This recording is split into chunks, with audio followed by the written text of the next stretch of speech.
নমস্কার বন্ধুরা, কাকলিস কিচেনে আপনাদের সকলকে স্বাগত জানিয়ে আজকের রেসিপি শুরু করছি। আজ আমি এমন একটা সবজির রেসিপি দেখাবো যেটা আমাদের সকলেরই বাজারের ব্যাগে করে বাড়িতেও আসে, কিন্তু বাড়ির অনেকেই অপছন্দের কারণে হয়তো ফ্রিজের এক কোনায় পড়ে নষ্ট হয় বা ঘরের আনাচে কানাচে শুকিয়ে আমাদের পরে ফেলে দিতে হয়। তবে আমি যেভাবে এই রেসিপিটা দেখিয়েছি সেটা যদি আপনারা বানান, তাহলে আশা করব বাড়ির সকলেই খুব পছন্দ করবে। তাহলে আমার পুরো রেসিপিটা দেখার অনুরোধ রইল। আর রেসিপি যদি আপনাদের ভালো লাগে তাহলে অবশ্যই লাইক, কমেন্ট এবং শেয়ার করে দেবেন।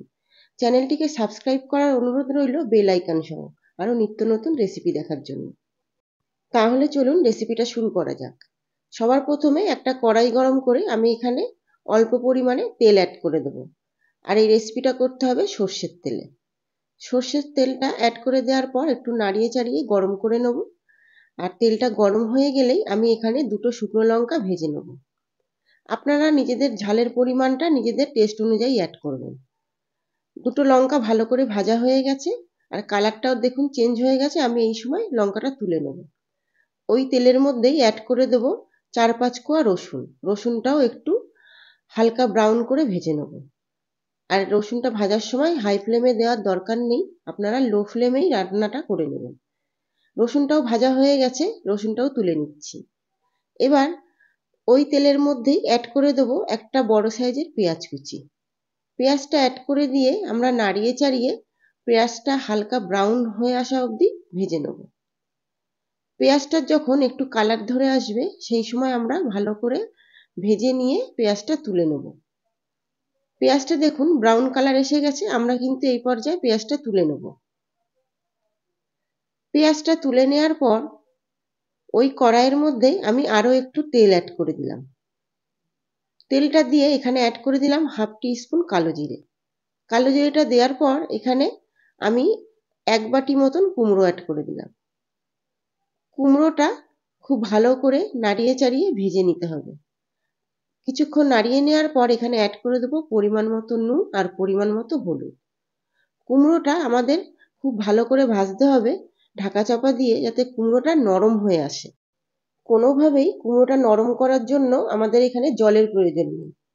কুমড়োটা ঢাকা চাপা দিলেই ভাপে কিন্তু সেদ্ধ হয়ে যাবে। আমাদের লো ফ্লেমে কুমড়োটা ভেজে নিতে হবে। আর টেস্টটাকে একটু ব্যালেন্স করার জন্য আমি এখানে অ্যাড করে দিলাম চিনি। তবে চিনিটা একদম অপশনাল, আপনাদের যদি ভালো লাগে তাহলে দেবেন, না হলে কিন্তু না দিলেও চলবে।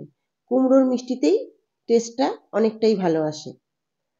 এবার ভালো করে চিনিটা নাড়িয়ে চাড়িয়ে নিয়ে কুমড়োটা আমাদের তুলে নিতে হবে। কুমড়োটা আমাদের দেখুন খুব ভালোভাবে সেদ্ধ হয়ে গেছে। কুমড়োটা এবার একটা প্লেটের মধ্যে তুলে ঠান্ডা করতে দেবো। এরপর একটা প্লেটের মধ্যে ভেজে রাখা সমস্ত জিনিস নিয়ে এখানে অ্যাড করে দিলাম পরিমাণ মতো নুন। আর ভেজে রাখা শুকনো লঙ্কাগুলো নুনের সঙ্গে মেখে নিতে হবে। নুন দিয়ে শুকনো লঙ্কাটা মাখলে শুকনো লঙ্কাটা ভালো গুঁড়ো হয় কিন্তু। এবার খুব ভালো করে শুকনো লঙ্কাটা গুঁড়ো করে নিয়ে এবার রসুনগুলো ম্যাশ করে নেব। সমস্ত রসুনগুলো ম্যাশ করে নিয়ে এখানে আমি পেঁয়াজ ভাজাটা এবার মেখে নেব। আর যত ভালো করে এগুলো ম্যাশ করবেন তত কিন্তু খেতে টেস্ট হবে। পেঁয়াজটাও শুকনো লঙ্কা আর রসুনের সঙ্গে মেখে নিয়ে এবার ভেজে রাখা কুমড়োটা মেখে নেব। তবে আমি যেভাবে দেখালাম সেইভাবেই আপনারা করবেন। কুমড়োটা সেদ্ধ করারও দরকার নেই, আর কুমড়ো যখন ভাজবেন তখন জলও দেবেন না, এইভাবেই করবেন। তাহলে কিন্তু আপনারা টেস্টটা ভালো পাবেন।